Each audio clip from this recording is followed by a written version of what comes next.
First time history में हो रहा है कि एक ही सिटी में सारे स्टेडियम वर्ल्ड कप के मौजूद हैं। ब्लैक मार्केट उसमें डॉलर है भी नहीं, ट्रेवलर अगर उसको कोई करेंसी नहीं मिलती हम त्योहार है। डॉलर की फ्लक्चुएशन नजर आ रही है, मुश्किलात आगे भी नजर आ रही हैं। हिकमत में बहुत सारी ऐसी चीजें हैं जो बड़ी कमाल है। 8 से 10 फेशियल इसके अंदर ले सकते हैं एक इस पैक के अंदर। 3500 की प्लान है हमारा कि तमाम रोड्स के फुटपाथ क्लियर करेंगे। कराची को ग्रीन करना चाहता हूँ।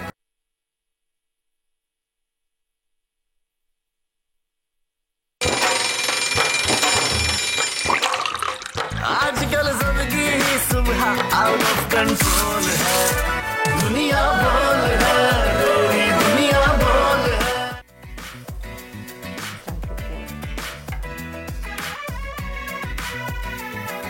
बिस्मिल्लाहिर्रहमानिर्रहीम। अस्सलाम वालेकुम, गुड मॉर्निंग पाकिस्तान, सुबह खैर। अस्सलाम वालेकुम तलहा। वालेकुम अस्सलाम, कैसी हैं आप? अल्हम्दुलिल्लाह बिल्कुल ठीक। आप बताएं कैसे? कल आपने मैच देखा होगा यकीनन। मैच भी देखा और प्रोग्राम शुरू होने से पहले वाली ब्रेकिंग भी देखी जिसमें खुद कुछ धमाका हुआ है, लेकिन आप बैटर साइड से शुरू करें। मैं लाइटर साइड से स्टार्ट करूंगी डेफिनेटली, क्योंकि हम न्यूज़ तो देख चुके हैं। अब बात हम शो तो न्यूज़ में और शो में थोड़ा डिफरेंस रखना चाहिए। खैर, मैं स्टार्ट करना चाहूंगी अमेरिकी राइटर नेपोलियन हिल के एक कोट से। वो लिखते हैं कि अगर आप बड़े काम नहीं कर सकते तो फिर छोटे काम बेहतर अंदाज में करने की कोशिश करें। वो छोटे छोटे अच्छे काम एक दिन खुद ही बड़े नजर आने लगेंगे। और मोरक्को की वर्ल्ड कप में परफॉर्मेंस इन्हीं छोटी छोटी कोशिशों का नतीजा है। भले ही इस बार मोरक्को वर्ल्ड कप नहीं जीत पाया, लेकिन जिस तरह बेबी स्टेप्स लेकर मोरक्को इस बार सेमीफाइनल तक आया है, वो दिन दूर नहीं है अब जिस दिन यही टीम फीफा वर्ल्ड कप की ट्रॉफी भी उठाएगी। और बड़े बुजुर्ग तो कहते थे वरना कोई काम छोटा बड़ा नहीं होता। लेकिन आपको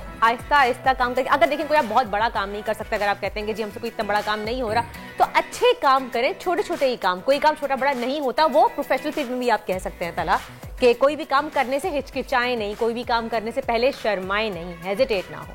ये मोरक्को का एक और मैच भी है अभी, ये मालूम है आपको? कौन सा? Third position. आप बताइए। थर्ड पोजीशन के लिए Morocco versus Croatia. Morocco versus Croatia, जो दो टीमें इस वक्त आउट हुई हैं, इनकी थर्ड पोजीशन का मैच है। तो यकीन वो मैच बहुत इंटरेस्टिंग होगा। 17 को फाइनल है, तो आई गेस टुमारो या आज रात शायद थर्ड पोजीशन का मैच खेला जाएगा। लेट्स सी क्या शेड्यूल डिसाइड होता है। बड़ी खबर हमारे प्रोड्यूसर साहब ने उसकी जानी। कप्तान का सियासी मैदान में नया बाउंसर, असेंबलियां तहलील करने की तारीख देने की तारीख का ऐलान कर दिया। 17 दिसंबर पर लिबर्टी चौक पर खिताब अहम होगा। पीटीआई आम इंतखाबात के लिए हर हद तक जाने के लिए तैयार है।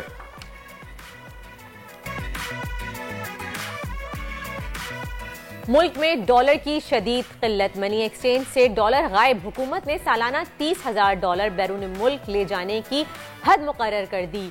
डॉलर इकट्ठा करने वालों के खिलाफ भी क्रैकडाउन होगा। जीत का ख्वाब अधूरा रह गया। मोरक्को के खिलाड़ी वर्ल्ड कप न जीत सके, लेकिन लोगों के दिल जरूर जीत लिए। क्रिकेट पाकिस्तानी कौम को एक करती है, फुटबॉल ने पहली बार मुस्लिम उम्मा को एक किया। और कराची की मान पड़ी रौनकें लौटाने को नया एडमिनिस्ट्रेटर आ गया। डॉक्टर सैफुर रहमान के पास शहर कायद के मसाइल के हल के लिए क्या प्लान है, जानने की कोशिश करेंगे आज के प्रोग्राम में। आई विश तला, आई रियली विश कि काश हम ये बात कह सके कि कराची की रौनकें दोबारा से लौट आई हैं। कराची को किसी ने गोद ले लिया है, किसी ने उसका जो एक बुरा इंफ्रास्ट्रक्चर है उसको अच्छा करने की कोशिश की है, और वो कोशिश होती हुई नजर आ रही है। क्या मतलब गोद ले लिया है? हम लावारिस है कराची वाले। कराची को किसी ने किसी झूले में फेंक के चले गए थे क्या किसी के पास? तो ये झूले पे ही डाल दें, कम से कम उसका कुछ फ्यूचर तो सिक्योर हो जाएगा। ऐसे तो बेचारा दरबदर हो रहा है। सीरियसली कराची का इस वक्त यही बुरा हाल है अनफॉर्चुनेटली। लेकिन टॉप ट्रेंड पे नजर डालते हैं। टॉप ट्रेंड्स में क्या है तला? टॉप ट्रेंड्स में यकीनन फुटबॉल ही होगी। हैशटैग मोरक्को होगा। ऑफ कोर्स पूरी दुनिया, पूरी मुस्लिम उम्मा मोरक्को को सपोर्ट कर रही थी, और जिस तरीके से मोरक्को ने खेला है यकीनन लाजवाब है। और बड़े लोगों ने इस वक्त जो है 71,000 से ज्यादा सार्फिन ने ट्विटर पर फीफा वर्ल्ड कप के सेमीफाइनल में फ्रांस के हाथों शिकस्त के बाद मोरक्को के हक में ट्वीट किया है। Support and love for Morocco. यकीनन एक बहुत अंडरडॉग टीम थी, छोटी टीम थी, जो सेमीफाइनल तक आई है। बहुत बड़ी बात है मोरक्कन्स के लिए, अफ्रीका के लिए, अरब वर्ल्ड के लिए, फुटबॉल के लिए बहुत बड़ी कामयाबी है। आप देख सकते हैं मोरक्कन प्लेयर्स जो हैं वो प्ले ग्राउंड में शुक्र सजदा करते हुए भी नजर आए हैं। और उसके बाद जो फैंस हैं वो अफसरदा तो थे ही कि मोरक्को हार गया है, लेकिन जो फैंस थे वहाँ स्टेडियम में बैठे, उन्होंने तालियां बजाकर अपनी टीम को अप्रिशिएट किया, सपोर्ट किया। और थैंक्स भी कहा कि वो यहाँ तक पहुँचे। और इसके अलावा मोरक्को के अलावा हिना रब्बानी खर भी टॉप ट्रेंड में शामिल हैं, क्योंकि भारतीय दहशतगर्दी को बेनकाब करने के लिए एज ए ब्रेव लेडी उनको कहा जा रहा है। और टॉप ट्रेंड में अब तक हज़ारों सारिफीन उनकी फेवर में ट्वीट कर चुके हैं। हिना रब्बानी खर भी टॉप ट्रेंड कर रही हैं। खैर साहिबा ने यकीनन गुज़िश्ता रोज़ प्रेस कॉन्फ्रेंस की थी जिसमें बताया था कि भारत किस तरह दहशतगर्दी में मुलव्वस है। उसके बाद ये ट्रेंड क्रिएट हुआ है और हज़ारों की तादाद में लोग इस पर ट्वीट कर रहे हैं। लेकिन एट द सेम टाइम मैं बड़ा ये सोचने पर मजबूर होता हूँ कि ट्विटर पर आज का ट्रेंड्स जिस तरह क्रिएट होते हैं रातों रात रिमोट कंट्रोल पे एक बटन दबाने से वाज़ेह हो जाता है manipulation of information is not that difficult. तलहब हर चीज़ एक सिंगल क्लिक की दूरी पे रह गई है। आप सिंगल क्लिक कीजिए, एक रिमोट का बटन दबाएं, आप जो चाहेंगे हो जाएगा। अल्लाह रहम।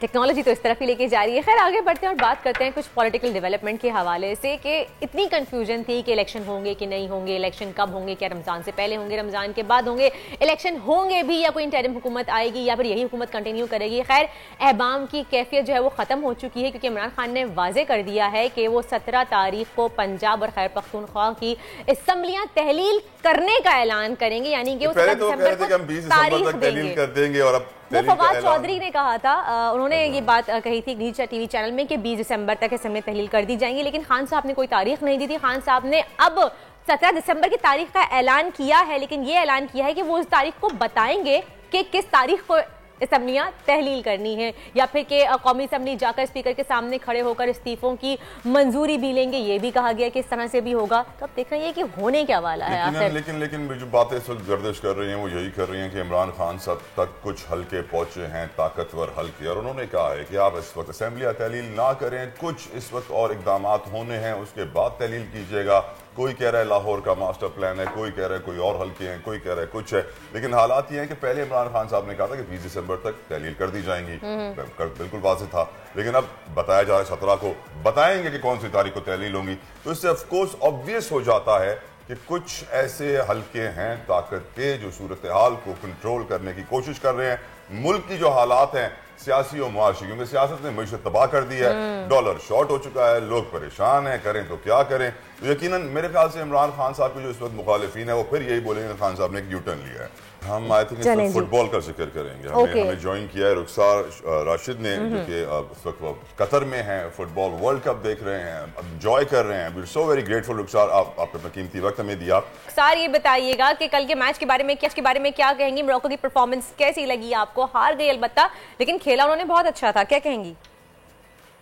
जी बिल्कुल, मोरक्को की परफॉर्मेंस बहुत अच्छी थी, लेकिन उनकी अपनी गलतियां थी, जो कुछ गलतियों के वजह से उनको ये रिजल्ट सामने आए। अगर उनकी डिफेंस लाइन मुझे लगता है थोड़ी सी वीक थी, क्योंकि दोनों गोल अगर आप देखें अभी जाएं तो दोनों गोल पे जो डिफेंडर्स हैं वो बिल्कुल खड़े हैं, और उनको जब पता है जब आपके ऊपर काउंटर अटैक होता है तो डिफेंस को बहुत एक्टिव रहना पड़ता है, वापस आना पड़ता है और स्ट्राइकर्स को ब्लॉक करना पड़ता है। वहाँ कल जो दोनों गोल हुआ है वो थोड़ी डिफेंस की गलती थी। दोनों स्ट्राइकर्स बिल्कुल ओपन थे, जो कि उन्हें थ्रू पास मिला, उन पर उन्होंने फिनिशिंग की। लेकिन इसी के साथ मुझे लगता है फ्रांस की फिनिशिंग को भी हमें थोड़ी सी तारीफ करनी चाहिए। उनकी फिनिशिंग भी बहुत प्यारी थी, क्योंकि उनको दो गलतियां थी और दोनों गलतियों को उन्होंने अवेल किया। जहाँ तक कि मोरक्को की बात है, उनको बहुत चांसेस तो मिले, लेकिन उनकी फिनिशिंग मुझे लगता है थोड़ी वीक थी, जिसकी बिना पर उनको ये रिजल्ट देखने को मिले। How was the experience? मुझे मालूम है रुखसार, you've been there, आप पूरा वर्ल्ड कप देख रही थी।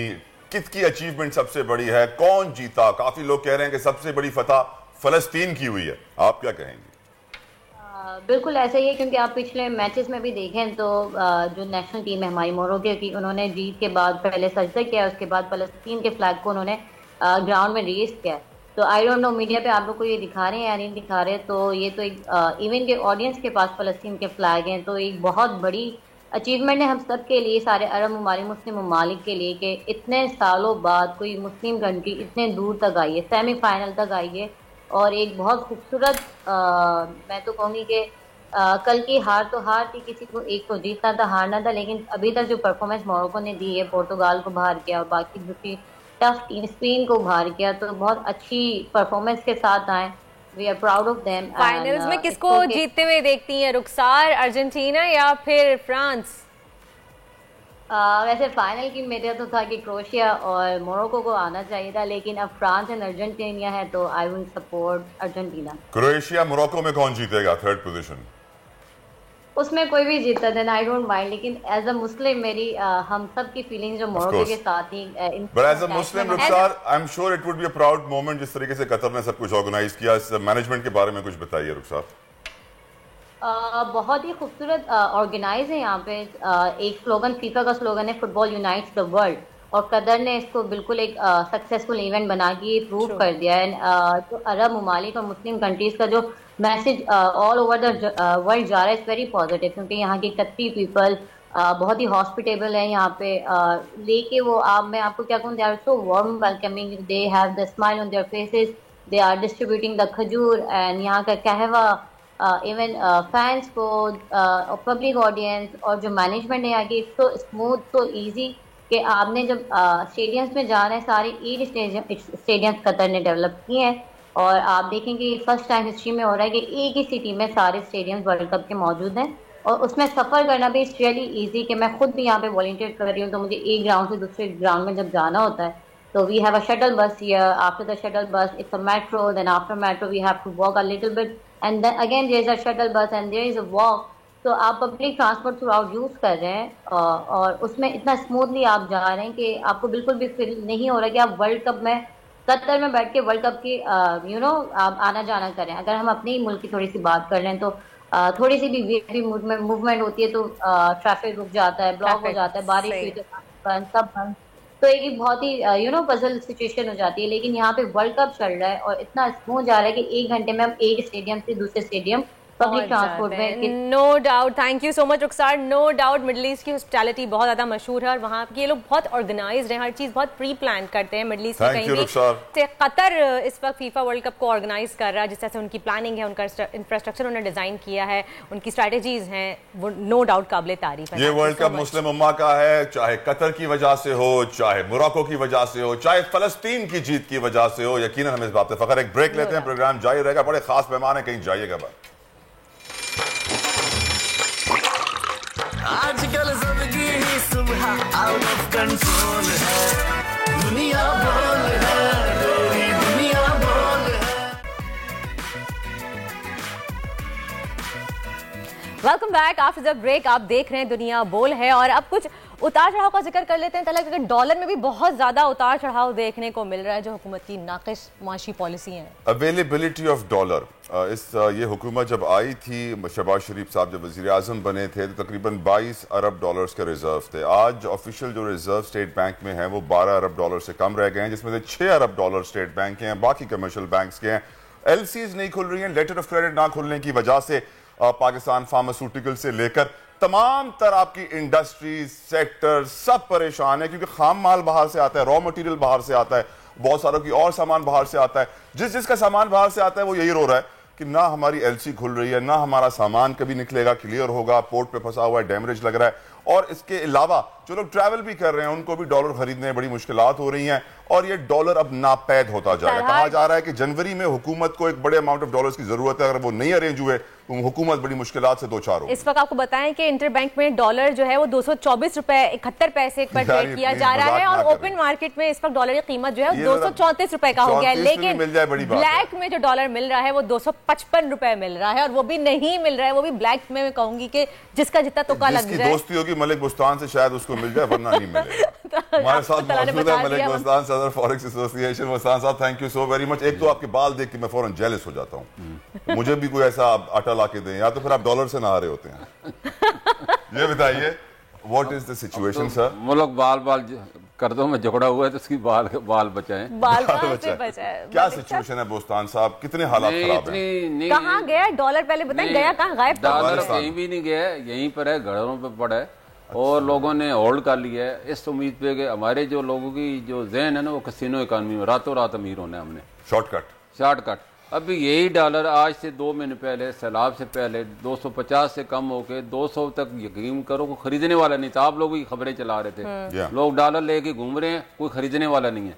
और ये हकीकत है, हमारे पास पैसे खत्म हो जाते थे, रोजाना डॉलर हमारे पास कोई तकरीबन जो एवरेज हमारी पहले थी $15 मिलियन, वो बढ़ के 25 से 30 बिलियन डॉलर पर है। हमारी ये नफ्सियात है हमारी कौम की कि जो चीज बढ़ रही होती है हमने वो बेचनी नहीं है, उसको बल्कि खरीदना शुरू कर देना है भेड़ चाल की तरह। वो कहते हैं ना कि और प्रॉफिट मिलेगा आपको, और जो गिर रही होती है हर किसी ने सेल करना शुरू कर देते हैं, नुकसान की फिर तो पाकिस्तान के डॉलरों के घरों से चश्मे फूट पड़ते हैं। बिल्कुल सही ये लोगों के पास इतने डॉलर पड़े हैं, आप यकीन करें घरों में इस वक्त भी 5 से 10 अरब डॉलर पड़े और एक्सपोर्टर ने अपना 8 से 10 अरब डॉलर बाहर रोका हुआ है। इस उम्मीद पे कि डॉलर 250-300 का होएगा तो हम बेचेंगे। अच्छा, वो उन्होंने जानबूझ के रोका? हाँ, जहाँ उनको 180 दिन अलाउ होता है उससे वो फायदा उठाते हैं। मैंने हुकूमत को कहा इसको कट करें, इसको कम करें दिन को। 180 के बजाय 3 महीने बहुत है, इनफ है, पैसे लेके आए, इसको जरूरत है हमें। तो ये इसमें पूरी एक माफिया बन गई है। और जो अभी जिक्र कर रहे थे कि इम्पोर्टर रो रहे हैं, सही है रो रहे हैं, लेकिन उनकी अपनी भी गलती है। हुआ ये था कि हुकूमत ने जब हमें कर्जे देने थे, वापस करने थे, IMF से इमदाद मिल नहीं रही थी, हालात ख़राब थे, हुकूमत ने स्टेट बैंक ने कहा जिसने भी आप LC खोली हैं हम ज़रूरी पहले चीज़ें तय करेंगे जो ज़िंदगी के लिए ज़रूरी हैं वो मंगाएंगे, तो आप NOC के बगैर LC नहीं खोलें। तो हमारे इम्पोर्टर माफिया ने क्या किया कि इन्होंने बगैर LC के अपने कंटेनर मंगवा लिए, बगैर NC के। और उनका क्योंकि क्रेडिट चलते हर आदमी की रेपुटेशन है बाहर, उनके क्रेडिट पे उन्होंने भेज दिया। और क्योंकि हुकूमत ने 0 मार्जिन ख़त्म करके 100% मार्जिन कर दी, यानी कि आम आदमी नहीं समझेगा 0 मार्जिन क्या है और 100% मार्जिन है। तो उसके ये जिसने अगर कोई चीज़ इम्पोर्ट फर्ज के $1 लाख की चीज़ इम्पोर्ट करनी है तो हुकूमत पहले स्टेट बैंक और बैंकों को ये अलाउ था कि बगैर पैसों के भी आप LC खोलें, जब आपका माल आ जाए तो उस वक्त पैसे जमा कराए। लेकिन अब इस पे इसलिए पाबंदी लगाई कि लोग कम इंपोर्ट करें। इन्होंने इसका हल ये तोड़ निकाला कि माल मंगवा लिया और LC उसी दिन खोली जब माल पहुंच गया, ताकि इनको 3 महीने के पैसे ना होल्ड करने पड़े। सही। तो इस तरह $4 अरब का इन्होंने मंगा बगैर NOC लिए मंगवा लिया। जब यहाँ पहुंचा रिजर्व में इसमें डॉलर नहीं थे, पैसे कौन दे? वो कौन दे? वो वही वाले रोल रहे हैं, उनको डैमरेज भी पड़े। जाहिर उनका नुकसान, मुल्क का नुकसान, हम नहीं कहते पाकिस्तानी अगर किसी गए तो अब हुकूमत उनको आस्ते आस्ते कर रही है। एक तो ये मतलब हमारी अपने लोगों की गलती से ये पाकिस्तान को ये सज़ा मिली है, और ये डॉलर की शार्टेज की बड़ी वजह ये है। अब जब उनको बैंक नहीं दे रहे तो अब वो क्या करें, ब्लैक मार्केट से खरीद रहे हैं, और ब्लैक मार्केट में डॉलर है भी नहीं, अपने दामों पे चल रहा है, जो जिसका जितना दो लगता है इतना लगा रहा है। लेकिन एक्सचेंज कंपनियां सिर्फ ज़ख़ीरा अंदाजों को नहीं दे रही, जो कहते हैं कि हमने बस रातों रात अमीर होना है, लेकिन हर ट्रैवलर को मिल रहा है, इसको मिला हम त्योहार है। ट्रैवल जो भी हेल्थ के लिए मिल रहा है, एजुकेशन के लिए मिल रहा है, और 234 में मिल रहा है। अच्छा, लेकिन जो आपको कहे कि मैंने डॉलर रखने हैं घर में होल्ड करने हैं, उनको फिलहाल हम नहीं दे रहे, माजरत कर रहे हैं। जब हमारे पास रिजर्व अच्छे हो जाएंगे तो हम देना शुरू कर देंगे। 98 में यही हुआ था, और वही डॉलर जो है $11 अरब हुकूमत ने फ्रीज किए और डॉलर बॉन्ड इशू कर दिए, तो लोग उस पर यकीन ही नहीं करते, कम पैसों में बेच रहे थे, और उसके बाद वही डॉलर आज उन लोगों ने उससे कितना पैसा कमा लिया। तो ये वक्ती तौर पे परेशानी है, इंशाल्लाह खत्म हो जाएगी हम लोग इंशाल्लाह। मलिक साहब, मैं पूछना चाह रही थी कि बैंक से भी डॉलर्स नहीं मिले, जो ट्रैवल कर रहे हैं उनको भी नहीं मिल रहे, वो कह रहे हैं कि बैंक में डॉलर है ही नहीं, वो दे ही नहीं सकते। नहीं, दे तो सकते हैं लेकिन देना नहीं चाहते। लेकिन ट्रैवलर को पूरे मैं पूरी जिम्मेदारी से कहता हूँ, बल्कि पूरी कौम को भी कहता हूँ, कोई ट्रैवलर अगर उसको कोई करेंसी नहीं मिलती हम जिम्मेवार है, ठीक है, हम देने के उसको तैयार हैं और हर जगह दे भी रहे हैं। लेकिन जो ज़िक्र अंदोज़ी करना तो कहते हैं उनको नहीं दे रहे, वो बात तो हकीकत भी है। तो सॉल्यूशन क्या है? पूरी कौम से रिक्वेस्ट करूंगा। कितना अरसा हो गया आपको फॉरेक्स एसोसिएशन को हेड करते हुए? मुझे अल्लाह का शुक्र है पिछले 40 साल तो हो गए माशाल्लाह। क्योंकि मैं ये बात जानता हूँ, इसलिए मैं आपसे सवाल पूछ रहा हूँ कि 40 साल से आप एक एसोसिएशन के सरपरस्ते आला हैं। ऐसे में पाकिस्तान की जो फॉरेक्स मार्केट है, इसकी जो पॉलिसी मेकिंग है सर, उसमें मेच्योरिटी नहीं आ रही है, उसमें बड़प्पन हम नहीं देख रहे हैं, उसमें हम अक्लमंदी और होशियारी का मुजाहरा होते हुए नहीं देख रहे हैं। क्या वजह है कि हमारे पॉलिसी मेकर्स भी मिले हुए हैं, गठजोड़ है, वो भी सबसे बड़े होल्डर हैं, उन्हीं को सबसे ज्यादा डॉलर चाहिए तिजोरी में रखने के लिए? देखो, ये आपने बड़ी अच्छी बात की है, और यही बात मैं बार बार कर, पिछले मेरे हफ्ते डार साहब से मीटिंग थी, मैंने उनको बड़ी ब्रीफिंग दी और उनसे मैंने रिक्वेस्ट भी की। इस वक्त पाकिस्तान का नासूर जो है वो पाकिस्तान की मैशत का वो है हुंडी का हवाला और स्मगलिंग है डॉलर की, इसको हमने ख़त्म करना है। और इसकी वजह हमारी पॉलिसियाँ हैं, हम खुद ऐसी पॉलिसियाँ देते हैं जिस पर लोग मजबूर हैं, हुंडी के ज़रिए अपना कारोबार करेंगे, हुंडी के ज़रिए अपना सामान मंगवाएं, एक्सपोर्ट करें। सबसे बड़ी मिसाल अफगानिस्तान है। अब हमारी पॉलिसी कहती है कि आप गैर कानूनी तौर पे ट्रेड करें, हमारी पॉलिसी कह रही है, पॉलिसी खुद कह रही है। क्यों कि हमारे अफगानिस्तान पे लगी हुई है इकोनॉमिक सेक्शन है, उनके डॉलर फ्रीज हैं, उनके डॉलर एलसी नहीं खोल सकते, उसका तोड़ हमने ये निकाल लिया है। हमने अपने ट्रेडर को कहा ठीक है जी आप फॉरेन एक्सचेंज अपनी मर्जी से जहाँ भी अरेंज करें और काम करें। सही। मलिक साहब इजाजत चाहूंगी आपसे, हमारी गेस्ट हैं उनसा शाह हमारा वेट कर रही हैं, बोल प्रेडिक्शन हमारा सेगमेंट है, उनको अपने साथ सेगमेंट में शामिल करेंगे और उनसे पूछेंगे कि उनसा आपके कार्ड्स क्या कहते हैं कि डॉलर की सिचुएशन कब जाके नॉर्मल होगी? अभी डॉलर और चढ़ता हुआ आपको ऊपर नजर आ रहा है, क्या है? गुड मॉर्निंग, अस्सलाम वालेकुम। वालेकुम अस्सलाम। देखें, डॉलर जहाँ तक डॉलर की प्राइस और डॉलर की उड़ान की बात है कि कार्ड्स देखें आप, 10 ऑफ वॉन्ड्स का कार्ड है, 7 ऑफ सोर्स का कार्ड है, एस ऑफ पेंटिकल्स का कार्ड है। तो मुझे जो है वो डॉलर की फ्लक्चुएशन नज़र आ रही है, कभी थोड़ा सा प्राइस ऊपर जाएगी, कभी उसका जो रेट है वो कम होता हुआ नज़र आ रहा है, लेकिन बहुत ज़्यादा कम नज़र नहीं आ रहा। मुझे लगता है कि फ्लक्चुएशन रहेगी, लेकिन कुछ अरसे के बाद यानी कि 3 से 4 माह के बाद एस ऑफ पेंटिकल्स का कार्ड है, तो काफ़ी ज़्यादा जो है वो डॉलर जो है वो आगे बढ़ता हुआ नजर आ रहा है, क्योंकि यहाँ पर एस ऑफ पेंटिकल्स का कार्ड है, तो काफी जिन लोगों ने डॉलर जमा किया हुआ है उन लोगों को काफी फायदा होता हुआ नजर आ रहा है। सही। अच्छा मलिक साहब, मैं आपसे पूछूंगी सोल्यूशन क्या है आखिर में? हम अपने मुल्क की मईशत को बेहतर बनाने के लिए, डॉलर्स को मुल्क में वापस लाने के लिए सोल्यूशन क्या कर सकते हैं? देखो, मैं उसी तरफ आ रहा था। मैंने डार साहब से रिक्वेस्ट की है कि हमें फौरी तौर पर डॉलर ट्रेड पे पाबंदी लगा देनी चाहिए अफगानिस्तान के साथ। हमें अब लोकल करेंसी की एलसी खोलने, इस पर तो कोई पाबंदी नहीं है। हम उनके साथ वो अफगानी वो हमें दें, हम पाकिस्तानी उन्हें दें। हमारा जो इम्पोर्टर है वो अफगानी में सेटलमेंट करे और एक्सपोर्टर जो है वो पाकिस्तानी में करे, तो ये बड़ा अच्छा हाल है। हमारी तकरीबन 2 अरब डॉलर हर महीने अफगानिस्तान चले जाते हैं, और यही आप देखें अगस्त हर महीने पिछले साल अगस्त में तालिबान की हुकूमत आई, हमारे रिजर्व 22 अरब डॉलर थे, हमारा रुपया 150 रुपये के करीब था, हमारी इम्पोर्ट बिल सिर्फ 4-4.25 अरब डॉलर था। अब देखें रुपया आपका 250 के करीब पहुंच गया है, इम्पोर्ट बिल आपका 6 अरब डॉलर पे पहुंच गया है, रिजर्व आपके 6 अरब डॉलर पे चले गए हैं, तो ये सारा पैसा वहीं जा रहा है। उसको रोकने की पॉलिसी चाहिए हमें, और वो जो है उन बड़ी बदकिस्मती है। हमें बड़ी उम्मीद थी कि तालिबान हुकूमत आएगी, पाकिस्तान महफूज हो जाएगा हमारी, लेकिन वहाँ से हमें कोई अच्छी खबरें नहीं मिल रही। हमारे रोज शहरों पे माटर टोपों से हमारी फौज ने कुर्बानियाँ दे के जो है उनको महफूज बनाएगा, खुद अपने आप को गैर महफूज बना लिया है। मलिक साहब, आप एक माशी एक्सपर्ट भी हैं। मैं ये कहता हूँ कि हमारा मुल्क डिफॉल्ट हो गया है, लेकिन हमारे हुक्मरान और हमारे फाइनेंस मैनेजर साहब जो छुपाते हैं इस बात को, आप क्या अग्री करेंगे, डिसएग्री करेंगे? नहीं, अभी डिफॉल्ट नहीं है। डिफॉल्ट देखो तब होता है, देखो हुकूमतों के जो कर्जे होते हैं या IMF, वर्ल्ड बैंक, ये डिफॉल्ट में नहीं शुमार होते। पहले ये बता दूं। यही बात मैं उनसा से भी आगे पूछना चाहूंगी। उनसा आपको क्या लग रहा है आने वाले साल में हमारे मुल्क की मईशत कहाँ देख रही हैं आप? जी बिल्कुल, टैरो कार्ड्स के हिसाब से जिससे मैंने कार्ड निकाला था, डेथ का कार्ड है। पाकिस्तानी की इकोनॉमी की जो पोजीशन है वो मुझे कुछ बेहतर तो होती हुई नजर आ रही है। पास से जो है कुछ चीजें, कुछ डेवलपमेंट नजर आ रही है कि नहीं, नई प्रोजेक्ट्स बन सकते हैं या कुछ ऐसी चीजें हैं जिससे इकोनॉमी की पोजीशन थोड़ी बहुत बेहतर हो सकती है।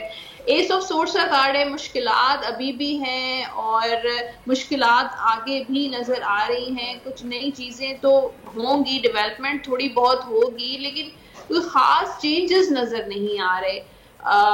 तो इकोनॉमी की जो पोजीशन है फिलहाल जो है वो है, मुझे बदतर तो होती हुई नजर नहीं आ रही, लेकिन ये है कि जिस तरीके से इस वक्त है पोजीशन, स्टक पोजीशन ही रहेगी आगे भी। सही। और इलेक्शन कब होते हुए नजर आ रहे हैं आपको? करीब आ रहे हैं कोई तारीख? लेकिन वरना मैंने आपको काफी चैनल्स पे और आपके चैनल पे भी मैंने ये कहा है कि दिसंबर, जनवरी और फेब में इलेक्शंस जो हैं वो अनाउंस होते हुए नजर आ रहे हैं। आज की एनर्जी का भी जो मैंने कार्ड निकाला है, हेरोफिन का कार्ड है, तो ये कार्ड जो है वो किसी कमिटमेंट, किसी कॉन्ट्रैक्ट या कुछ न कुछ होता हुआ नजर आए, कोई न्यूज आती हुई नजर आ रही है। तो मुझे लगता है कि ये जो 2023 में यानी कि जो स्टार्ट है मार्च तक जो है वो इवेंचुअली जो है वो इलेक्शन अनाउंस हो जाएंगे। चलें ठीक है जी, थैंक यू सो मच उनसा, बहुत बहुत शुक्रिया आपका। आपने हमें बताया कि आपके कार्ड कह रहे हैं इलेक्शन के हवाले से और मईशत के हवाले से। मलिक साहब थैंक यू सो मच, बहुत बहुत शुक्रिया हमारे शो पे आए, और हम दुआ करते हैं कि हुकूमत कुछ कर ले ताकि डॉलर हमारे मुल्क में रह जाए, कुछ बेहतरी आ जाए हमारी मईशत में, कुछ अच्छी पॉलिसीज बन जाए। बहुत मुश्किल है वर्दा, जो काम पिछले 75 सालों में नहीं हुआ वो आज कैसे होगा। मेरी नज़र में हमें एक रेवोल्यूशन की ज़रूरत है, हमें इनकलाब की ज़रूरत है, हमें तब्दीली की ज़रूरत है। तब्दीली का ख्वाब तो हम काफ़ी वक्त से देख रहे हैं, आ नहीं रही है। जल्दी आ जाए तो मुल्क बच जाए, क्योंकि जिस तरह बोस्तान साहब ने कहा कि $2 अरब हर महीने जा रहा है अफगानिस्तान, हम उसको बचा सकते हैं। हम अपनी पॉलिसियों के जरिए जो तिजोरियों में और बेसमेंट्स में डॉलर छुपाया हुआ है उनको निकाल सकते हैं। बट सैडली शायद हमारे हुक्मरान चाहते नहीं है कि पाकिस्तान सही ट्रैक पे आए। अल्लाह करे कि उनके दिल में चाहत आ जाए। एक ब्रेक लेते हैं, प्रोग्राम जारी रहेगा, आपका इमेज जाएगा, हमारे साथ रहिए। आजकल जिंदगी ही सुबह आउट ऑफ कंट्रोल है, दुनिया बोल है, तेरी दुनिया बोल है। Welcome back after the break. आप देख रहे हैं दुनिया बोल है, और अब हमारे साथ मौजूद हैं बहुत ही ख़ास मेहमान। अगर मैं आपसे कहूं कि उन्होंने एज ए आरजे अपने करियर स्टार्ट किया था और फिर वो रुके नहीं, उनकी आवाज़ आज भी रेडियो स्टेशन पे छाई हुई है, और बहुत से ऐसे लोग उनके फैंस ऐसे हैं जिनमें मैं भी शामिल हूँ। अगर रात में उनका रेडियो ना सुने तो हमें लगता है कि कोई प्रॉब्लम है, कोई सोल्यूशन चाहिए, तो हम उनसे बात कर ले। तो जिस अंदाज़ बयां उनका जो होता है, जिस तरह से वो बात करते हैं, हमें लगता है हमारी प्रॉब्लम सॉल्व हो गई है। एक बहुत ही बेहतरीन एक्टर भी हैं, प्रोड्यूसर भी हैं, डायरेक्टर भी हैं, बहुत ही बेहतरीन होस्ट भी हैं। मैंने बहुत ज़्यादा उनके साथ काम किया। आई एम ग्लैड कि वो आज मेरे शो पे यहाँ पे आए हुए हैं, और अब वो एज ए एंटरप्रेन्योर भी काम कर रहे हैं, और बहुत ही फेमस, किसी तारुफ के मोहताज नहीं है, none other than Sahir Lodhi हमारे साथ आज मौजूद हैं। CEO हैं अमोर ग्रुप के। अस्सलाम वालेकुम साहिर भाई, and welcome and thank you so much for coming. Thank you Warda, बहुत बहुत शुक्रिया। आपको यहाँ देख के मुझे बहुत खुशी हो रही है। Thank you so much. Seriously आपके साथ रह के सीखा है, आपके साथ ही काम करके सीखा है, बहुत कुछ सीखा है, नो डाउट। माशाल्लाह माशाल्लाह, रियली गुड। Thank you. और तलहा भी बहुत अच्छे होते हैं, आपके साथ होते हैं। Both of you guys are doing really a wonderful job. Thank you. आपकी प्रोडक्ट अमोर, इसके बारे में आप हमें बताइए, क्योंकि बहुत ज़्यादा मार्केट में चल रही है। आपने मुझे अपना पर्सनली सीरम वगैरह भी दिया था, मैंने यूज़ किया है हेयर फॉल के लिए। आई लव इट, क्योंकि हेयर फॉल का प्रॉब्लम सर्दियों में बहुत ज़्यादा होता है। इनफैक्ट लास्ट वीक की हम बात कर रहे थे, तो आई कॉल्ड साहिर भाई, तो आपने मुझे कहा कि बताइए सीरम लगाएं, और बहुत ही बेहतरीन रिजल्ट्स हैं, एंड नो डाउट बहुत अच्छे रिजल्ट्स हैं। Thank you. सबसे पहले हेयर लॉस की बात कर लेते हैं। देखिए, आप ये बात जान लीजिए कि आज बहुत स्पेशल है, बिकॉज हम वर्दा के शो पे आए हैं, और यहाँ पर स्पेशल इसलिए है क्योंकि आप अगर हमें अभी कॉल करेंगे तो आपको बहुत सारे डिस्काउंट्स वगैरह जो है वो मिल सकते हैं। लेकिन सबसे पहले हम हेयर फॉल के रीजंस बहुत सारे होते हैं। पानी भी होता है, खुराक भी होती है, साथ साथ स्ट्रेस बेतहाशा होता है, आपकी जो हाइजीन है वो उसमें एक पार्ट प्ले करती है, जेनेटिक्स जो है वो बहुत पार्ट प्ले करती है। तो अगर आपका हेयर फॉल हो रहा है और आप तंग आ चुके हैं ये सुन के, ये देख के कि आपका कोई चीज़ काम नहीं करी, आपके बाल जा चुके हैं, तो उन्हें वापस कैसे लेके आना है। अच्छा, मैंने अपने बालों के साथ, वर्दा अगर हमारे पास टाइम है तो मैं कुछ स्टोरी शेयर कर सकता हूं? जी बिल्कुल बिल्कुल। मैं आज टेलीविजन पे शेयर कर रहा हूं कि मेरे बाल बहुत फाइन थे, और 20 साल मैंने प्रोपेशिया का इस्तेमाल किया है, रोगेन का इस्तेमाल किया है, सॉल्ट पेलामेटो जो फिनिस्ट्राइड होती है, जो इसका एक्सट्रैक्ट होता है, जिसकी कोर होती है, मैंने उसका इस्तेमाल किया है। कोई ऐसा टॉपिकल सोल्यूशन नहीं है मिनॉक्सिडिल से लेकर रीगेन से लेकर रोगेन तक, 2% से लेकर 5% तक, जो मैंने इस्तेमाल ना किया हो। ठीक है। अच्छा, लेकिन प्रॉब्लम क्या होता है, आपके बाल रुक तो जाते हैं, लेकिन जब आप उसे खाना छोड़ते हैं या लगाना छोड़ते हैं तो वो जितने आए थे उसके 20% और ज्यादा चले जाते हैं। So that becomes really difficult, और ये सारा 10 दिन के अंदर अंदर हो जाता है। 10 दिन के बाद वो आपकी ब्लड स्ट्रीम से निकल जाती है दवा, and then you are done with it. तो मैंने ये सोचा जब हम ब्रांड लॉन्च कर रहे थे, अगर कोई ऐसी चीज हो, हिकमत में बहुत सारी ऐसी चीजें हैं जो बड़ी कमाल है। तो हमने इसका हमने हमारे ये सीरम है जिससे आपके गए हुए बाल जो हैं वो वापस दोबारा आ जाते हैं। लिटरली आपके गए हुए बाल दोबारा वापस आ जाते हैं, जो चले गए हैं वो बाल दोबारा से वापस आ जाते हैं। तो ये आपको मैं इनको 7 मिरेकल ड्रॉप्स कहता हूँ, और आप नंबर पे कॉल भी करके ले सकते हैं। ये 7 मिरेकल ड्रॉप्स हैं, और ये आपने रात को लगा लेने हैं, और इसके बाद सुबह उठ के आपने, हमारा ये शैम्पू है अमोर का, इससे आपने अपने हेयर को वॉश कर लेना है, and that's about it, that's all you need. अच्छा, हेयर लॉसेज होते हैं वो 3 किस्म के होते हैं, माइल्ड, मीडियम एंड सिवियर। तो ये सिवियर हेयर लॉस वालों के लिए है। 7 ड्रॉप्स डेली नाइट को, और इसके बाद सुबह उठ के ही धो देना है, वॉश करना है। अच्छा, जिनका किसी भी रीजन की वजह से हेयर फॉल हो रहा हो सिवियर, आपको रुक जाएगा। अच्छा, 95% लोगों के अंदर ये काम करता है, 5% लोगों में काम नहीं करेगा, तो उनको फिर अपना ब्लड टेस्ट करवाना चाहिए कि उनके अंदर कोई न्यूट्रिएंट वैल्यू की कुछ कमी तो नहीं है। बिल्कुल। दूसरी बात ये कि अगर किसी का मीडियम हेयर लॉस है, मीडियम हेयर लॉस क्या होता है कि जब आपके बाल तकरीबन 170-250 से ज़्यादा गिर रहे हों और लेकिन उसमें कहीं कहीं गैप आता और कहीं कहीं कमी आ जाती हो, किसी दिन कम गिर रहे हो, तो उसके लिए आपने 3 दिन ये वाला तेल जो है ये लगाना है और ये हमारा सिल्क ऑयल है एंड इट्स अमेजिंग। ये लगाना है 3 दिन के लिए, सुबह उठ के 40 मिनट के लिए आप ये लगा लें और इसके बाद इसी शैम्पू से आप धो लें एंड ये आपके मीडियम हेयर लॉस को क्योर कर देगा। वाओ, जबरदस्त। तो यानी कि आपके सीवियर हेयर लॉस के लिए अलग है और मीडियम हेयर लॉस के लिए अलग है। बेसिकली मैं जो रिकमेंड करता हूँ, मैं ये रिकमेंड करता हूँ कि अगर हम इसको दिखा सकें कि ये तीनों आप ले लीजिए। मैं दिखा सकता हूँ इसको? जी जी जी, आप पकड़िए। वो चला ही गया, दैट्स ओके, दैट्स ओके। आप इसको इस्तेमाल कीजिए। मैंने जो सिरम आपको बताया था वो आपने हफ्ते में 7 दिन लगाना है and seriously it can actually work, it can actually work. 7 drops हैं। अभी आप कॉल कीजिए, हमारा जो नंबर है उस पर आप कॉल कर लीजिए और ये बता दीजिए, उनसे पूछ लीजिए, उनसे कहें कि जी मेरे बाल बहुत गिर रहे हैं और मेरे बाल बहुत ज्यादा जा चुके हैं, क्या वो वापस आ सकते हैं? वो आपको बताएंगे कि आपको करना क्या है। तो that's what we can do. चलें जी, नंबर स्क्रीन पे चल रहा है, आप कॉल भी कर सकते हैं और जो भी प्रॉब्लम है आप बता सकते हैं और आपको जो भी रिक्वायर्ड आपकी जो भी मेडिकल है, ऑयल है या कुछ भी है, वो आपको मिल जाएगा। पिगमेंटेशन की तरफ आए साहिर भाई, सबसे बड़ा मसला आजकल। बिल्कुल आइए, पिगमेंटेशन के बारे में बताइए। अच्छा जी, हाइपर पिगमेंटेशन जो होती है वो याद रखिएगा, अगर डीप रूटेड है तो वो सिर्फ और सिर्फ डॉक्टर के पास से ही आपको खत्म होगी। वो वैसे डीप रूटेड पिगमेंटेशन खत्म नहीं होती है, लेकिन अगर आप ऐसी पिगमेंटेशन का शिकार हैं जो सुपरफिशियल है या थोड़ी सी हाइपर पिगमेंटेशन की तरफ आप जाते हैं, तो उसके लिए हमारे पास ये पिग्मा लाइट मौजूद है and it is really really really effective. It works like magic. With in 10 days ये काम करना शुरू कर देती है।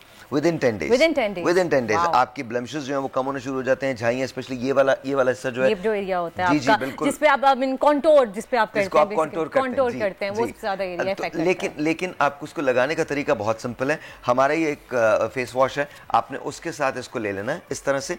रात को इस फेस वॉश से अपने चेहरे को धो लीजिए। ये अल्ट्रा वाइटनिंग फेस वॉश है, इससे धो लीजिए और इसके बाद जहां जहां जिस एरिया पे आपने लगाना है उस एरिया पे आप ये लगा लीजिए एंड दैट्स अबाउट इट। आपकी पिग्मा लाइट के नाम से क्रीम है ये, एग्जैक्टली पिग्मा लाइट के नाम से क्रीम है। जहां जहां आपको जो है पिगमेंटेशन के आप शिकार हैं आपकी स्किन में, आप वहां पे लगा लीजिए और विद इन 10 डेज, ये सबसे बड़ी बात है कि इतनी इंस्टेंटली, इतनी जल्दी कोई क्रीम असर नहीं करती है। Just imagine within 10 days आपकी ब्लेमिशेस काम करना शुरू करेगी, काम करना शुरू करेगी। It takes about 2.5 months to 3 months to go away completely। लेकिन लाइट तो होना शुरू हो ही जाएंगे साहिर भाई। लेकिन देखिए, कोई शख्स भी अगर आपको ये कहता है, कोई भी, चाहे भी हमारे ब्रांड का कोई रिप्रेजेंटेटिव आपको ये कहे कि 10 दिन के अंदर, नहीं होगा, लेकिन काम करना शुरू कर देते हैं। आपकी पिगमेंटेशन 2.5 से 3 महीने की, पिगमेंटेशन बहुत स्टबन होती है, कभी कभी 3 से 6 महीने भी हो जाते हैं। लेकिन प्लीज मेक श्योर करें कि आप जो भी दवा लगाएं, जो भी चीज लगाएं या खाएं, अपने डॉक्टर से, डर्मेटोलॉजिस्ट से जरूर कंसल्ट करें। वो दैट्स गिवन।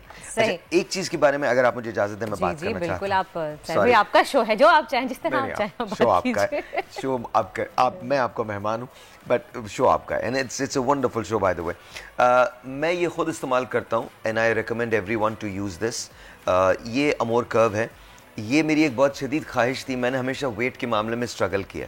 अच्छा, और मैं एक ऐसा शख्स हूँ जो ये चाहता है कि वो सब कुछ खाए। आपने देखा है कि मुझे खाने का बहुत शौक है, हद से ज़्यादा शौक है, और मैं अल्हम्दुलिल्लाह सभी कुछ खाता हूँ।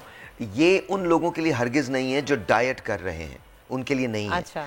ये दवा, ये हमारी ऑर्गेनिक सप्लीमेंट है और ये उन लोगों के लिए है जो डाइट नहीं कर रहे हैं। इसके बावजूद अगर आप डाइट नहीं कर रहे हैं तो भी आपका वेट कम हो जाएगा। आपके ओवरऑल इंचेस 3 से 4 इंचेस 1 महीने के अंदर कम होंगे। 1 महीने में? अच्छा, चूंकि मेरी लाइफ मैं बहुत सिंपल रखता हूँ, तो इसी तरह से मैं चीज़ों में सिंपलिसिटी की तरफ जाता हूँ। बहुत सारे लोग कहते हैं 4 टैबलेट्स खा लें, 8 टैबलेट्स खा लें, 12 टैबलेट्स खा लें। नहीं, 1 गोल्ड कैप आप लीजिए। अच्छा, ये ड्रैप एनलिस्टेड है बाय द वे, ड्रैप से मंजूर शुदा है। अच्छा जी, बिल्कुल मंजूर शुदा है। तो आप इसका 1 गोल्ड कैप लीजिए, नाश्ते के बाद लीजिए। 14 से 16 ग्लास आपने पानी पीना है। 14 से 16 ग्लास, ये बहुत एसेंशियल है, ये इसका प्रोटोकॉल है। 14 से 16 ग्लास आपने पूरे दिन में पानी पीना है, नाश्ते के बाद खाना है। खाने को अपने पोर्शंस में करें और देखिए आपका वेट जो होगा, स्पेशली आपकी वेस्ट लाइन जो है, आपका ये जो पूरा हिस्सा है, ये इस तरह से कम होना शुरू हो जाएगा। एंड इसका इफेक्ट जो है विद इन 7 डेज आना शुरू हो जाता है। शादियों का सीजन है, 7 डेज के अंदर आप मतलब अगर आप चाहते हैं अपने पुराने कपड़ों में या साड़ी में आप फिट आ जाएं तो 7 डेज के अंदर आप अपना वेट लॉस कर सकते हैं। जबरदस्त कर्व के नाम से ये मेडिसिन है। विद इन 7 डेज ये तो कोई जादू ही हो सकता है साहिर भाई। बिल्कुल बिल्कुल, बस 7 डेज में इसका फर्क आना शुरू हो जाता है। लेकिन इसके प्रोटोकॉल आपने फॉलो करने। प्रोटोकॉल क्या है? 2 प्रोटोकॉल्स हैं। एक तो आपने जो खाना खाना है वो इंटरवल्स के अंदर खाना है, मतलब थोड़ा थोड़ा सा खाना है, पोर्शंस में खाना है, 6 मरतबा खा लीजिए। और दूसरा प्रोटोकॉल ये है कि आपने 14 से 16 ग्लास पानी पीना है। ये आपको पीना ही पीना है लाजमी। अगर आप चाहते हैं कि जल्दी आपका विदिन 7 डेज आपको फर्क महसूस हो, 14 से 16 ग्लास आपने पानी पीना है। It works like magic. अच्छा, एक और चीज़ है जिसके बारे में हम बात करना चाहते हैं। इससे पहले कि हम उस चीज़ की तरफ जाएं, मैं आपको पहले ये बता दूं कि आज कुछ चीज़ें बड़ी स्पेशल की हैं अमोर ने, और वो चीज़ ये है कि अगर आप 4000 का ऑर्डर करते हैं तो हम ज्वेलरी लॉन्च कर रहे हैं जनवरी के अंदर, जनवरी एंड में, फेब बिगिनिंग में हम जनवरी ज्वेलरी लॉन्च कर रहे हैं। तो अगर आप 4000 का ऑर्डर करते हैं तो ये आपको एब्सोल्युटली फ्री मिल, ये आप पकड़ लीजिए प्लीज, मेरे हाथ में कुछ अजीब सा लगे। नहीं, ये देखिए कितनी खूबसूरत झुमके हैं, और ये अमोर की ज्वेलरी लॉन्च हो रही है अनकरीब, बहुत जल्दी आप ये देख सकते हैं। लेकिन आपको 4000 का ऑर्डर करना पड़ेगा टू गेट दिस फ्री। 4000 के ऑर्डर पे ये आपको फ्री मिलेगा। और राइट, और ये कितने ऑर्डर पे फ्री है? इसका एक और झुमका, ये भी 4000 के ऑर्डर पे फ्री है। ये भी एक झुमका चाहिए, इंडियन स्टाइल है, बहुत ही खूबसूरत है झुमके, और छोटे से आप बिल्कुल देख सकते हैं। अच्छा, ज्वेलरी कोई भी हो सकती है, दीज आर द, अच्छा, it can be any jewellery, it can be any jewellery, ये भी है। ऑलराइट, ये रिंग्स भी हैं, रिंग्स भी हैं जी। तो ये सारी की सारी चीजें जो हैं ये आपको, वाओ, ये आप देख सकते हैं, रिंग भी है। अगर मैं इसको ये देखें, ये आपको फ्री मिलेगा, ये फ्री मिलेगा। ज्वेलरी कोई भी आपको 4000 की परचेज पे कोई भी ज्वेलरी आपको बिल्कुल फ्री मिल सकती है। और मुझे और भी बहुत कुछ नजर आ रहा है साहिर भाई। और अगर आप 5000 की परचेज करते हैं, बिकॉज अभी हमने बात नहीं की, मैं आपको अभी बताऊंगा कि किस तरह से आप ऑर्डर कर सकते हैं, लेकिन लेट्स से कि मैं आपको बताता हूँ 5000 की परचेज पे आपको क्या मिलेगा। लेकिन सबसे पहले हमारी ये व्हाइटनिंग फेशियल किट है, and it's really really amazing. ये आपको इसी पैक में मिलती है। इसी तरह से जब आप इसको खोलते हैं तो इसके अंदर एक ये कार्ड है, जो थैंक यू कार्ड है वो आता है। इसके साथ ही इसका ऊपर का कवर होता है, बटर पेपर होता है, और ये 6 डिफरेंट किस्म की चीज़ें हैं जो यहाँ पर आपको नजर आती हैं। 6 डिफरेंट स्टेप्स हैं, और ये किस तरह से इस्तेमाल करने हैं, ये स्टेप्स यहाँ पर पूरे मौजूद हैं। इस पे पूरा लिखा हुआ है, तो आप उसको फॉलो करके बहुत आराम से आप इसको कर सकते हैं। और इसके बाद अगर आप इसको ऐसे पलटेंगे तो यहाँ इसके सारे इंग्रेडिएंट्स जो हैं वो दिए हुए हैं कि एग्जैक्टली आपने क्या चीज़ इसके अंदर मौजूद है, कैसे आपने इस्तेमाल करना है, वो भी इसके अंदर मौजूद है।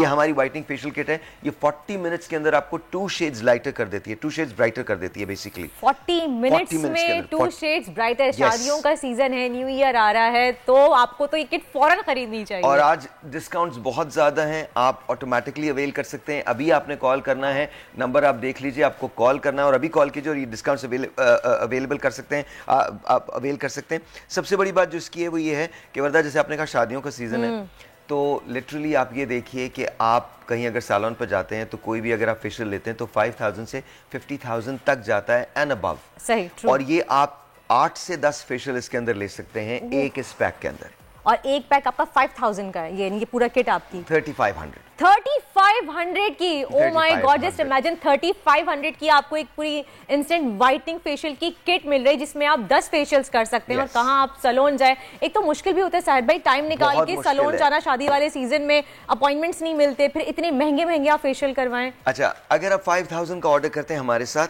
तो हम आपको क्या देने जा रहे हैं, और ये भी हम लॉन्च करने जा रहे हैं जनवरी के अंदर। ये हमारा फेशियल रोलर है, और ये हमारा आई स्टोन है, ठीक है। या फेशियल रोलर है, आप सीरम्स लगाइए, हमारे एंटी एजिंग सीरम है, हमारे ग्लो सीरम्स हैं, हमारे इजिप्शियन गोल्ड सीरम है बेताहट। उनके साथ आप 5000 का अगर आप ऑर्डर करते हैं तो आपको ये, और ये मार्बल है, this is actually marble, this is not plastic.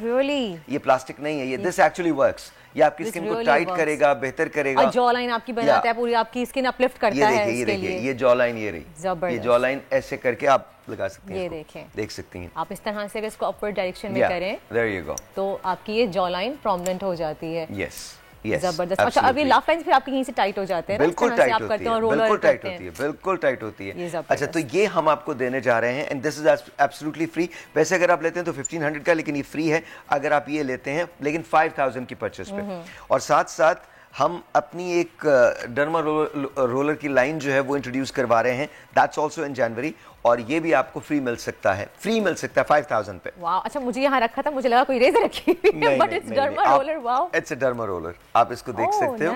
अच्छा, इसमें इस्तेमाल आप वो लोग नहीं कीजिएगा जिनको ऑलरेडी जख्म वगैरह है, वो इस्तेमाल नहीं करें, लेकिन वैसे अच्छा, ये जिनके एक्ने है वो भी इस्तेमाल नहीं करें। लेकिन ये एंटी एजिंग के लिए कमाल है, ये रिजुविनेशन के लिए कमाल है, ये एक्सफोलिएशन के लिए कमाल है। इससे आपकी जो स्किन है वो ब्राइट हो जाती है, खूबसूरत होती है, टाइट होती है, और सबसे बड़ी बात ये, आपको आपको नई स्किन जो है वो खून का बहाव इससे तेज होता है, ब्लड सर्कुलेशन तेज होने की वजह से आपकी स्किन रीजनरेट होती है। और ये हमारे पास है, इस तरह की पैकेजिंग में ये आपको मिलेगा। अच्छा, एक चीज का मैं और मुझे बताइए, टाइम बताइए। टाइम हमारे पास कम है, अगर जल्दी से बस मैं आपसे चाहूंगी कि आप यहाँ पे हैं तो मैंने कहा मैं पूछ लूँ कि आप भी फिटनेस का बहुत ज़्यादा ख्याल रखते हैं, आप अपनी स्किन केयर का रूटीन का बहुत ज़्यादा ख्याल रखते हैं, तो एक शेयर मैं न्यूज़ करना चाह रही हूँ यहाँ पे आपके साथ कि उम्र में कोई कैद नहीं होती कि आप जब चाहे खूबसूरत दिखें, जवां दिखें, आप फिट रहें। और अगर उम्र के 57 साल में एक ऐसे हमारे हीरो हैं जो बहुत ही फिट रहते हैं, आप देख सकते हैं स्क्रीन पे भी चल रहे हैं, ये देखिए 57 साल की उम्र में आप बताएं इतना फिट रहना कि उन्होंने अपने फैंस को अपना दीवाना बना के रखा हुआ है। ये फिल्म पठान की जो बॉलीवुड मूवी आ रही है शाहरुख खान की, उसकी प्रमोशन के लिए आप ये देख सकते हैं इनकी पिक्चर्स जो हैं वो काफ़ी ज़्यादा सोशल मीडिया पे वायरल है। और उन्होंने कहा है कि फीफा के फाइनल में ये अपनी फिल्म की प्रमोशन करेंगे। तो साहिर भाई ये बताएं कि आप क्या कहते हैं कि वाकई उम्र की इस एज में भी इतना फिट रहना ज़रूरी है और कैसे पॉसिबल है? बहुत ज़रूरी है, देखिए बहुत ज़रूरी है। मैं तो हर चीज़ बहुत नेचुरल है और हम तो खुद ही, मैं तो अपनी चीज़ें इस्तेमाल करता हूँ। मैं आपको बता दूँ कि मैं अपने चेहरे के लिए थायराइड इस्तेमाल करता हूँ और थायराइड मेरे लिए इसलिए इंपॉर्टेंट है बिकॉज इसके अंदर ग्लूटाथायोन है और मैं एक टैबलेट खाता हूँ और मेरा चेहरा टाइट भी रहता है और ब्राइट भी रहता है। This is what it is. और आप इसको ऑर्डर कर सकते हैं। लेकिन coming back to what you are saying, देखिए फिटनेस का ताल्लुक आपके अंदर से है। अगर आप खुद फिट रहना चाहते हैं तो आप फिर उसके लिए स्ट्रगल करेंगे। देखिए डाइट बहुत ज़रूरी होती है, डाइट के साथ एक्सरसाइज बहुत ज़रूरी होती है। जितने आप हेल्दी स्क्रीन पर नज़र आते हैं या वैसे ज़िंदगी के नज़र आते हैं, उससे कहीं ज़्यादा हेल्दी आपको अपने अंदर से होना चाहिए। अगर आप अपने अंदर से हेल्दी नहीं हैं तो आप जैसे भी बाहर से लगें, you know, it doesn't really matter. तो मेरे ख्याल में ये इनका बहुत डिसिप्लिन लाइफस्टाइल होता है। मैं जब इनसे मेरी मुलाकात हुई थी तो इनका जो स्केड्यूल था उसके अंदर एक्सरसाइज मस्त थी और इनकी डाइट बहुत मस्त थी। तो हमारे यहाँ तो इन चीज़ों का ख्याल नहीं रखा जाता जी, लेकिन आई थिंक अब अवेयरनेस बहुत ज़्यादा आ रही है। और देखिए ये प्रोडक्ट्स बनी इसीलिए हैं ताकि आप इनको इस्तेमाल कर सकें। तो ऐसा नहीं है कि मतलब, मेरे ख्याल में ये बड़ा ज़रूरी है कि आप फिट रहें, बहुत फिट रहें और अपनी स्किन का ख्याल रखें, अपनी बॉडी का ख्याल रखें, फिट रहें, एक्सरसाइज करें, अपनी डाइट का स्पेशली खास ख्याल करें। साहिर भाई once again thank you so much for coming. Amor की प्रोडक्ट्स आपके सामने हैं, आप चाहें आप अभी ऑनलाइन ऑर्डर कर सकते हैं। आपको डिस्काउंट दिया गया है, इतनी बड़ी प्रमोशन ऑफर लगाई गई है। अगर आप 5000 की कुछ परचेज करते हैं तो आपको रोलर फ्री मिलेगा, 4000 की कोई भी परचेज करते हैं तो आपको कोई भी अमोर की ज्वेलरी फ्री मिलेगी। और इसी के साथ ही एक ब्रेक का वक्त है, ब्रेक की जाने बढ़ते हैं, मिलते हैं आपसे ब्रेक के बाद। आजकल जिंदगी ही सुबह आउट ऑफ कंट्रोल है, दुनिया बोल है, तेरी दुनिया बोल है। वेलकम बैक नाजरीन, वापस आ गए हैं हम ब्रेक से और मेरी पीछे वॉल देख के आपको अंदाजा हो गया होगा कि अब हम आपको अपडेट करेंगे वेदर से। तो जी बताते चलें आपको कि मुल्क की मौसम की सूरत हाल फिलहाल ये है कि मुल्क के बेशतर इलाकों में मौसम सर्द और खुश्क, जबकि पंजाब के मैदानी इलाकों में और बलाई सिंध में सर्दी की शिद्दत में इजाफे का इम्कान है। और अगर दर्जा हरारत की हम बात करें तो आप देख सकते हैं आज वेलवेट निकाल लिया है मैंने, यानी कि कराची के दर्जा हरारत में कमी आ गई है। तो कराची का दर्जा हरारत कम से कम 13 रहने का इम्कान है। लाहौर में कम से कम दर्जा हरारत रहेगा 6, इस्लामाबाद में रहेगा दर्जा हरारत कम से कम 8, कोयटा में दर्जा हरारत रहने का इम्कान है 1। सबसे ज्यादा सर्दी कोयटा में ही पड़ रही है और पेशावर में कम से कम दर्जा हरारत आज रहेगा 8 डिग्री सेंटीग्रेड। ये तो थी वेदर अपडेट। अब चलते हैं एक ब्रेक की जानिब। आजकल जिंदगी ही सुबह आउट ऑफ कंट्रोल है, दुनिया बोल है, तेरी दुनिया बोल है। मास्टर फ्रेम में आपने देख लिया, बड़ा खास मेहमान है हमारे साथ स्टूडियो में से मौजूद है। कराची जिसे पहले यतीम कहा जाता था, लावारिस कहा जाता था, अब उसको एक नया एडमिनिस्ट्रेटर मिल गया। एडमिनिस्ट्रेटर के इंटरव्यूज हम पिछले दिनों टीवी पे देखते आए हैं, काफी एक्टिव हैं, काफी अच्छी बात कर रहे हैं। सैफुर रहमान साहब, डॉक्टर सैफुर रहमान साहब हमारे साथ इस वक्त स्टूडियो में मौजूद है। Thank you so very much doctor साहब, आपने अपना कीमती वक्त हमें दिया। अब बात यह है डॉक्टर साहब, सवाल बहुत हैं, वक्त कम है, लेट्स स्टार्ट। आपकी बातें, यकीनन आपका विजन, आपकी सोच, आप कराची के रहने वाले हैं, सेंट्रल में, डिस्ट्रिक्ट सेंट्रल में आप पैदा हुए, पूरी जिंदगी एक ही घर में गुजारी है, डीसी सेंट्रल भी रहे हैं, कमिश्नर कराची भी रहे हैं, आज एडमिनिस्ट्रेटर कराची बन गए हैं। सर कहीं ऐसा तो नहीं कि आप अच्छे काम करेंगे और 2-4 महीनों में आपको हटा दिया जाएगा? देखिए हुकूमत सिंध का पूरा ट्रस्ट है मुझ पर, गवर्नर सिंध, CM सिंध साहब, मिनिस्टर लोकल गवर्नमेंट, और उनकी हिदायत है कि कराची की बेहतरी के लिए काम किया जाए। तो मैं समझता हूँ कि एक लम्हा, 1 मिनट, 1 घंटा, 1 दिन भी बहुत होता है। और मेरा ये अज़्म है कि जितने दिन भी मैं रहा हूँ कराची की शहरियों की खिदमत करूँ। देखिए मोटी मोटी चीज़ें जो हैं वो प्रायरिटीज़ हैं मेरी। रोड इंफ्रास्ट्रक्चर आज के दौर में सबसे अहम है। उसकी मेन वजह यह है कि हर आदमी अपने घर से रोज़गार के लिए निकलता है। तो कराची का रोड इंफ्रास्ट्रक्चर मुर्तज़ा बाब साहब ने बहुत मेहनत से किया। मैं चाहूँगा कि इसमें मैं उनके फुटप्रिंट्स पे चलूँ और रोड इंफ्रास्ट्रक्चर को बेहतर करूँ। रोड का बेहतर करना से मैं नहीं समझता कि खाली उसकी कारपेटिंग कर दी जाए और तमाम चीज़ें। रोड के साथ अलाइड फुटपाथ भी है जिसमें पैदल लोग चल सकें। हम देखते हैं कि उसके अंदर खड्डे होते हैं, फुटपाथ के अंदर भी टूटे हुए होते हैं। जो पुराने जो बिल बोर्ड्स होते हैं उसके रेमिनेंट जो इंसानों को लाखों लोगों को वो ज़ख्मी कर चुके हैं। उसके साथ फिर एक ग्रीनरी का कॉन्सेप्ट भी है कि साइड पे जो ग्रीन बेल्ट है उसको बेहतर किया जाए। पेडेस्ट्रियन ब्रिजेस हमारे आते हैं वो साफ़ सुथरे हो, रंग हो उस पर, उसकी सीढ़ियाँ बेहतर हों ताकि लोग यानी प्रॉपर तरीके से, डिग्निफाइड तरीके से the citizens of Karachi can pass it. पांचवी जो इम्पॉर्टेंट चीज़ है वो है स्ट्रीट लाइट्स। हम देखते हैं कि स्ट्रीट लाइट्स कम है। मैंने पूरे कराची की जो 106 बड़ी सड़कें हैं और 28 हाईवेज़ मैं समझता हूँ कराची की, जिसमें Shahrah Faisal, Shahrah Pakistan, SM Taufiq road, SM Sulaiman road, university road, Shaheed Millat road, कारशाज road, इनका पूरा एक हमने सर्वे कराया जिसमें ये तमाम चीज़ें आइडेंटिफाई हुई। और इंक्रोचमेंट हम देखते हैं फुटपाथ के ऊपर गन्ने वाला होता है और मैं कराची का निशान समझता हूँ शायद टायर पंक्चर वाला जो लगाने वाला होता है, 4 टायर वो उसे पेडेस्ट्रियन ब्रिज के सामने को लटकाए हुए होते हैं, जो कि एक बहुत ही हैबतनाक किस्म का एक मंजर देता है। उसके साथ जो NGOs हैं आप देखें, उन्होंने अपने पिंजरे लगाए हुए होते हैं बकरों के, इसमें इंतहाई आपके कमज़ोर बकरे रखे होते हैं। दुनिया में मैंने नहीं देखा ये किसी, मैं समझता हूँ शायद हिंदुस्तान में या बांग्लादेश या काबुल में भी नहीं होगा। पर सर ये टैंकर माफिया, कब्जा माफिया, डॉक्टर साहब बड़े खतरनाक लोग हैं, कैसे इनको आप कंट्रोल करेंगे? इंशाल्लाह पहले भी आज तक कोई नहीं कर पाया वैसे पहले। हाँ, पहले भी मैं डिप्टी कमिश्नर रहा, मैंने सुप्रीम कोर्ट में ये बात कही थी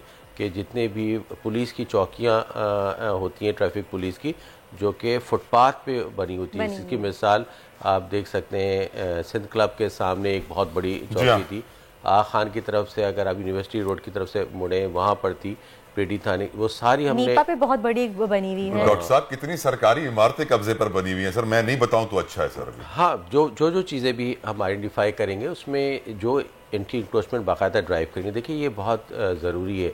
लोग ये समझते हैं कि शायद एक ठेले वाला है उसका एक घर है उसको छोड़ दिया जाए, उसी 1 से 10, 10 से 100, 100 से 1000 लाखों होते। बाज़ जगह तो ऐसा लगता है कि पूरा यदि शहरी एक इंक्रोचमेंट का मंजर पेश कर रहा है। तो हमारी पूरी ये आपके प्लान है हमारा कि तमाम रोड्स के फुटपाथ क्लियर करेंगे, सर्विस रोड को ऑर्गेनाइज करेंगे ताकि लोग गुजर सकें एक इज़्ज़त के साथ, एक सेल्फ इस्टीम के साथ कि we are the citizen of this city. ऐसा नहीं कि जैसे ही वो घर से निकले तो इंतहाई एक महरूमी उसमें हो कि भाई मेरा शहर अच्छा नहीं। तो इंशाल्लाह ताला एक स्ट्रेस आपको शुरू हो जाता है घर से निकलते कि पहले ट्रैफिक मिलेगा, रोड पे खड्डे मिलेंगे। डॉक्टर साहब मैं आपसे पूछना चाहूँगी कि अभी आप जितनी माशाल्लाह चीज़ों के बारे में जिक्र किया, अगर ये चीज़ें हमारे सिटी से ख़त्म हो जाए तो हमारा शहर बहुत खूबसूरत हो जाएगा, नो डाउट अबाउट इट। तो अभी ऐसे कौन सी प्लानिंग है जिस पे ऑलरेडी इम्प्लीमेंटेशन स्टार्ट कर दी गई है? देखिए रोड्स का इंफ्रास्ट्रक्चर का मैंने आपको बताया कि हमने उसको बेहतर किया। दूसरा मैं कराची को ग्रीन करना चाहता हूँ। कराची एक आमीन कराची ऊपर से देखें तो एक रेगिस्तानी इलाका है, मंजर पेश करता है। बारिश उस तरीके से नहीं होती है, अगर बारिशें होती हैं तो तूफ़ानी बारिश होती है जिससे नुकसान ज़्यादा होता है।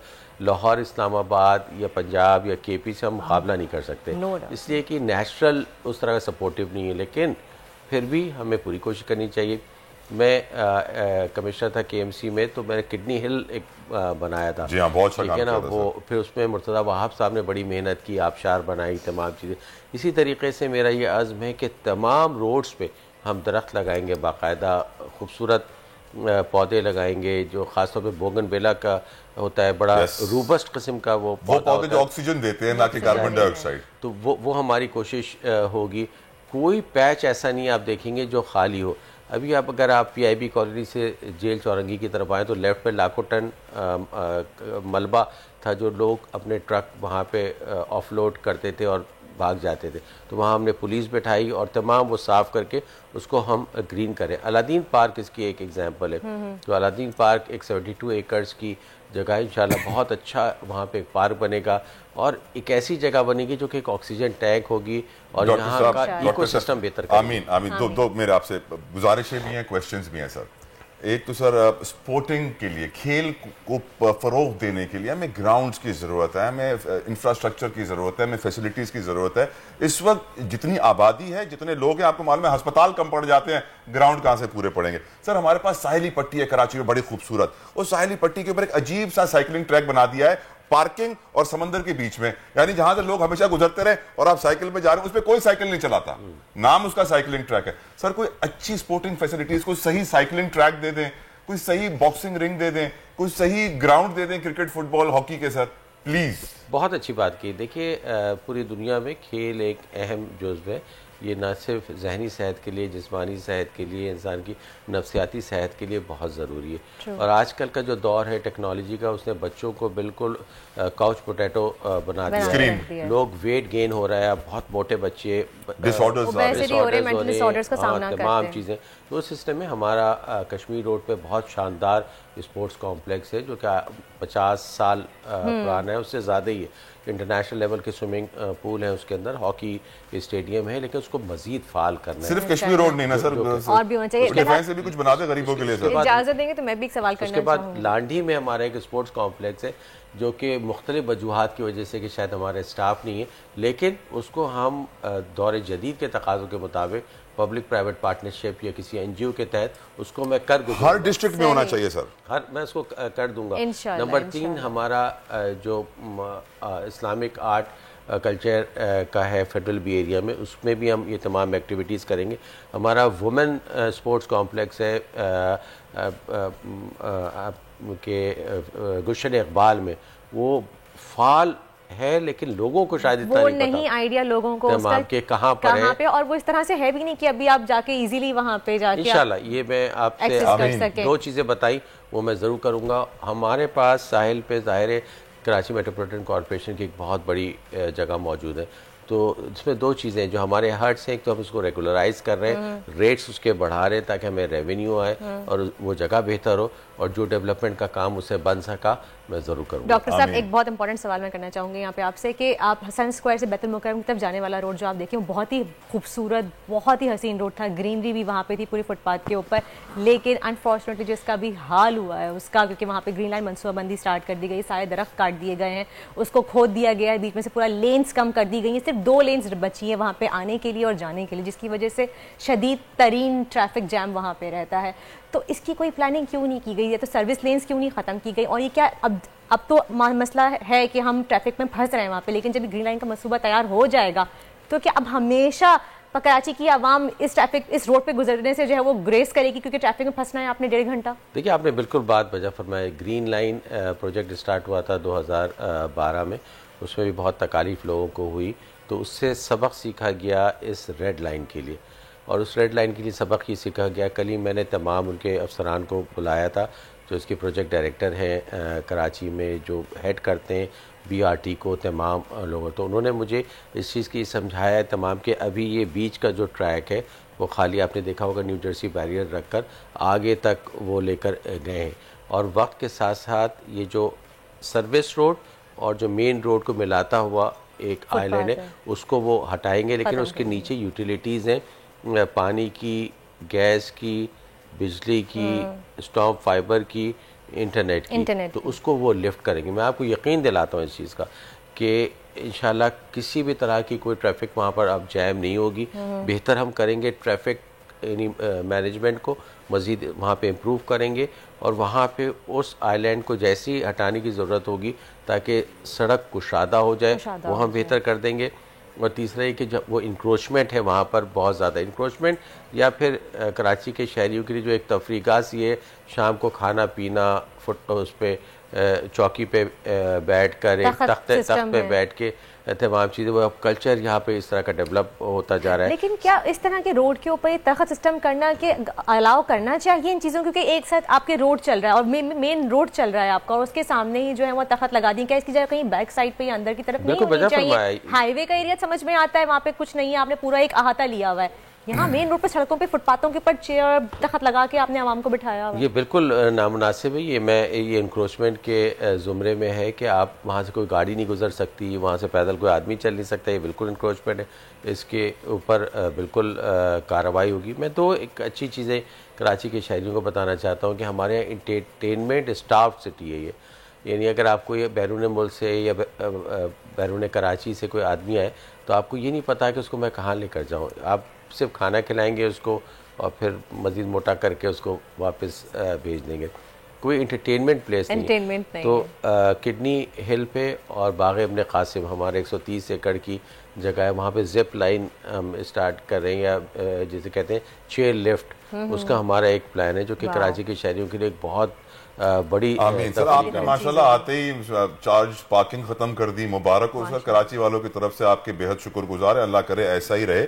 अलादीन पार्क वाली जमीन पे सर आप क्या बना रहे हैं, एक चीज, और दूसरी चीज को आपको प्रॉब्लम हुई है चार्ज पार्किंग खत्म करने में, कोई धमकियां आई? देखिए चार्ज पार्किंग वो तमाम जगह जो कि टेंडर नहीं है, यानी ऑक्शन नहीं हुआ उसका, वो ख़त्म की गई है। मैं ये समझता हूँ कि ये तमाम चीज़ों को लीगली करना चाहिए, यानी अगर पार्किंग फ़ी आपको लेनी है तो उसका ऑक्शन होना चाहिए ताकि कराची पाकिस्तान के शहरियों को उसका पैसा मिले, सबको इक्वल अपॉर्चुनिटी। और जहाँ इस वक्त पार्किंग फीस ली जा रही है, हाँ, अगर वो गलत है, तमाम चीज़ें ऑक्शन नहीं हुआ है तो इमीडिएटली उसको हम रोकेंगे, और हमने रोका भी है तमाम चीज़ें। जो सड़कों का जिक्र वर्दा कर रही थी, तो इसकी वजह से ट्रैफिक का बड़ा मसला है कराची में, हम ट्रैफिक को कंट्रोल ही नहीं कर पाते हैं। वो जो 1900 की बसें चल रही हैं वो भी चलती रहती हैं फिटनेस सर्टिफिकेट के साथ, मोटरसाइकिलों को लाइन में लाना, हम ट्रैफिक कब सही करेंगे सर कराची को? देखिए ये एक बहुत इंपॉर्टेंट चीज़ है, किसी भी कौम का अगर आपको कल्चर देखना है तो आप ट्रैफिक देख लें तो आपको अंदाज़ा होगा। ये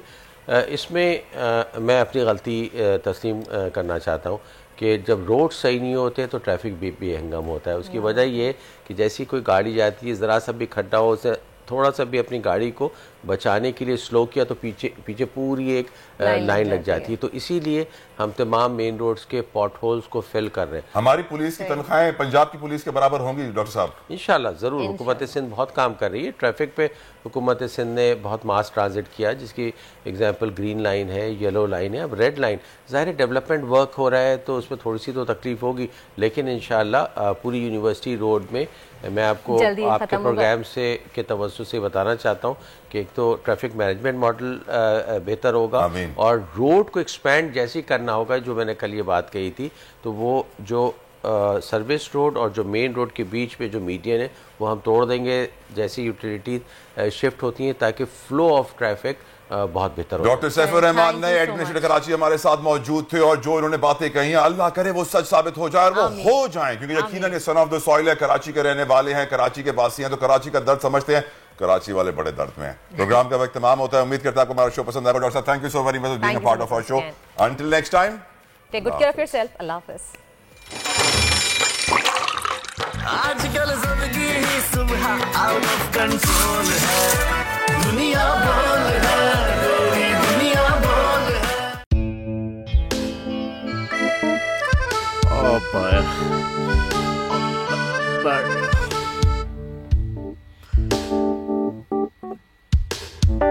इंतशार से निकलने का वाहिद हल इंतखाबात हैं।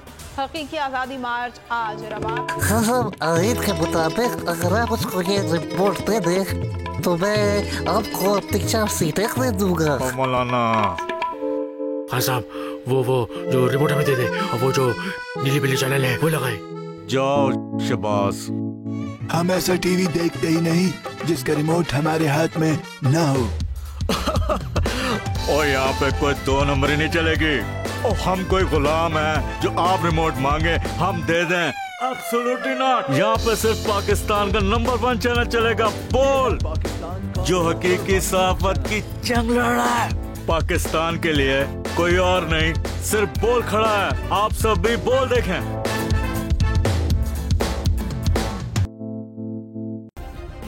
सब्सक्राइब करें और बेल दबाएं ताकि कोई खबर रह न जाए।